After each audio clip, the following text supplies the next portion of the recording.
you're just tuning in, this is a live broadcast. My name is Dave Palmer, and we are at Midcities Dental for this hour, broadcasting live. And the address is 556 West Bedford Euless Road, Hurst, Texas, 76053. You will not miss it. There's great signage on the building. It says Midcities Dental. And we're between Hurstview and Precinct Line in the beautiful city of Hurst. And we have had a number of people that have come by. It's great. We got food. Okay, we got grapes and cake and orange juice and chips and tea. Looks like a nice little fall decor there. So come on by. And thank you, Martha, because I also want to say anybody that comes by gets one of these CDs. How would you like to get a CD of the conversion story of Father Donald Calloway, Jeff Cavins, and also there's a CD that we have by Anne Marie Schmidt called Divine Love and the Cross. And if you come by and say hello to us and shake hands with Dr. Kyle and Martha if you like, and say hello and at least find out where the location is of this place. We'll give you one of those as a special thank you for coming by. So, all right, my next guests here on the program, now we're at 22 minutes after the hour, Deacon Pat Lavery, and he is a deacon at Good Shepherd Parish in Colleyville, and also Alan Napleton. You guys are friends, so I'm going to have you together, although I know you're not exactly talking about the same thing, but we'll all just kind of chat amongst ourselves. How you guys doing? Good, Dave. Good morning, Dave. I'm really happy to be here. Al and I do know one another personally. We go back about 12 years or so. Today, I wanted to talk a little bit about the Bishops Guild. Okay. And what that is. And we have a very good problem. If a problem can be called good, we have one in the Diocese of Fort Worth. And that is we have 31 men in formation in the seminary. Why is that good and why are we talking bad? Because just a few years ago, we only had 3. So what a wonderful gift it is to the church that we now have 31. Now, the good problem. We have to form them. We have to pay for it. Mm-hmm. All right? And that costs some money. So the Bishops Guild was formed with the intent of raising money to pay for the formation of these men. We also have another great problem. The forecast is we need about 60 men in the future. And the future is within the next few years. And Bishop Michael Olson, is so committed to this that he's actually forecast that we will have 60 men in formation. So if you can imagine, we're doubling our needs. Okay, so the Bishops Guild was formed by a group of men throughout the diocese and women, and couples got together and they formed this group to support that specific need of formation dollars. Mm-hmm. No, what kind of money are we talking about? A guy is in seminary for what, 7 years, 8 years? How long? Well, it could be 7 or 8. Okay. Now, what happens, though, is the formation of them can run $50,000, $75,000 a year. So you can imagine the amount of money needed to bring somebody through. As I said, when we only had 3, that was not such a big problem. Mm-hmm. We had a different problem. Yeah, nobody there. Yeah. We did not. That was a bad problem. This is a good problem. Mm-hmm. So, again, the guild was formed to bring people together with a like mind of allowing us to the growth that we need to replace the priests who will be retiring, mm-hmm. And the growth. We have a tremendous growth, as you know, in North Texas, in the Catholic population. So tell me about the guild itself. How many people are on it? What is your particular role? Is it, I guess, both lay and deacons and priests on the guild? Anybody can be joined. Okay. All right. Presently we have about 86 families that are members. All right. Both some individuals and husband and wife. All right. So we have about 86. We're hoping by year end that number will grow to 100. And the bishop has said very quickly, we need 400. So we need 400 families to commit to this. And all they would have to do is they can contact me through Good Shepherd, Deacon Pat Lavery, and I will gladly get them the information they need to participate.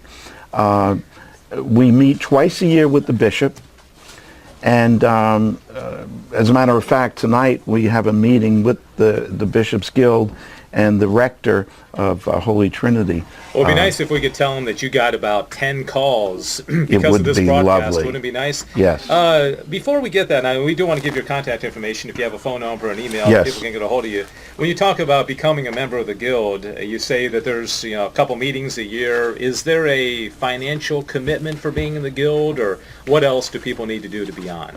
Well, we can certainly bring that to to the floor. It is a commitment that we make as a family, as husband and wife, as the rest of the family, to these extra dollars, if you will, that go directly to the formation of the seminarian. Now, in the exact dollars, we ask for about $2,500 a year. $2,500 per year. couple Yes. per year to be A on the year. Guild. Okay. All right. So if people are interested, I think you said you want the bishop wants 400 families, and you've got about 80 right now. We've got 86. We're 86. looking. We'll have 100, no doubt, by year end. But our work is ahead of us. We need to encourage another 300 families to join in. All right. In the next 32 minutes. No. Yes, if All right, possible. We'd love to have that. What is your phone number and what is I'm the going to email give address? use my email address, because this way I'll contact you directly. And it's PJ Lavery, Lavery, at AOL.com. Okay, PJ Lavery. I want to put another L in there I for some know. reason. Everybody Lavery does. At AOL.com. Don't put that second L in there. PJ Lavery, At Lavery, at AOL.com. And you can inquire about this and find Right. out about the Bishops Guild. And- All right, okay, go ahead. I'm sorry. And let me give you a phone number. Okay. 817-913-6170. Now that's a big commitment for me, because that's my cell phone. All right. And But don't I am call in the committed. Next 10 minutes. I Call. always find it funny when I'm on the air and people are calling me. I'm like, hey, I'm busy. This person doesn't know me very well. I'm on the air. So don't call them right now, but you could, and you can leave a message if you'd like. That's right. 817-913-6170. Okay, Deacon Pat Lavery from Good Shepherd Parish in Colleyville. Thank you so much. And we'll return and speak about this in another moment. Let me bring Al Napleton into the conversation. Catholic Marketing Network founder, president, director, grand poopah. What exactly is on your card, Al? All of those Oh, things. yeah. All of those things. Not grand poopah, though, right? Not grand poobah, because I can't spell it, so that's not on there. I can hardly say it. So how you doing? Good, Dave. How are you doing? It's Yeah, good this to is a see you. surprise, when Martha, I talked to Martha yesterday, and she was telling me who was going to be out here, and I said, oh, wow, Al Napleton. I didn't realize your office is right down the street here. Well, I didn't either. Deacon Pat, who, again, I've known for a number of years and has worked, we've worked together on the Catholic Marketing Network, told me about the broadcast, and you're right, we are less than a half a mile down on the same road. So it's been a blessing to meet Dr. Lau and Martha, and know that we've got good friends and good Catholic friends so close. All right. If people haven't been paying attention too much when you've been on the air with EWTN and at the Marketing Network events and all that, what is the CMN, Catholic Marketing Network? What's your mission, purpose, and what do you do? Part of this is also what we're seeing here today, the networking that goes on. I think that's wonderful and not a surprise to see that in Dr. Cal and Martha's sponsorship of Catholic Radio, that also helps their practice. When I began doing this almost 25 years ago, I noticed that the evangelicals, the Jewish community, they do a great job in networking and supporting one another. And that is something that we try to do specifically with several hundred Catholic manufacturers, publishers, suppliers, and a couple thousand primarily Catholic book and gift stores that are operated all over the country. There was a real disconnect between them. So That's one of the things that we do with the CMN. We're also trying to do more of the networking, because there are a lot of wonderful things going on with the church, as you know. Yeah. And oftentimes those associations, those activities, which are primarily started by lay people, aren't aware of what each other are doing.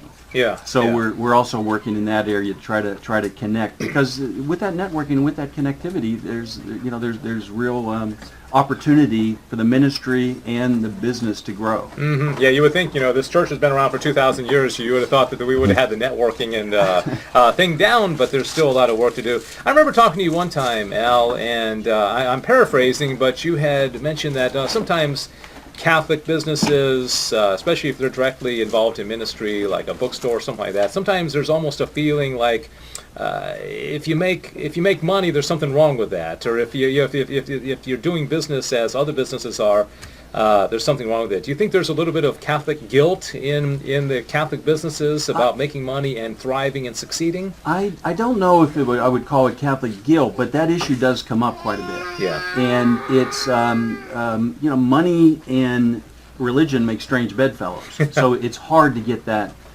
correct. Mm-hmm. And probably nobody gets it less correct than we Catholics. So now, in our situation in the Catholic world, most of the business ministries are struggling. Mm-hmm. So unlike perhaps in the evangelical world, where you have this multi-billion-dollar vertically integrated set of activities, most activities and ministries are struggling. But even though they're struggling, because with the CMN, that is one thing we try to do. You got to have a good business if you're going to have a good ministry. Mm-hmm. If you can't pay the rent to the landlord and such, the store shuts down. So it is a subject that we've dealt with, and it's a challenge. Mm-hmm. I think one of the other challenges that the Catholic Church has is that it's a very hierarchical and highly structured organization. And a lot of people, even with Catholic radio, they think, well, the diocese is funding you, right? Yeah. And they figure since there is a hierarchy, that the hierarchy is taking care of everything. And it happens with evangelization as well. Some people think, well, it's all up to the priests and the deacons and the Pope and the bishops to do all the evangelization. But no, the lay people need to jump in. The lay people need to start apostolates. The lay people, like Catholic radio and what you're doing, it's lay started, it's lay run. And people need to know that this is not being funded. Nothing's being funded by the hierarchical church, which they have their own obligations, like what we're talking about today. They got to pay for seminarians, and they got to pay for things.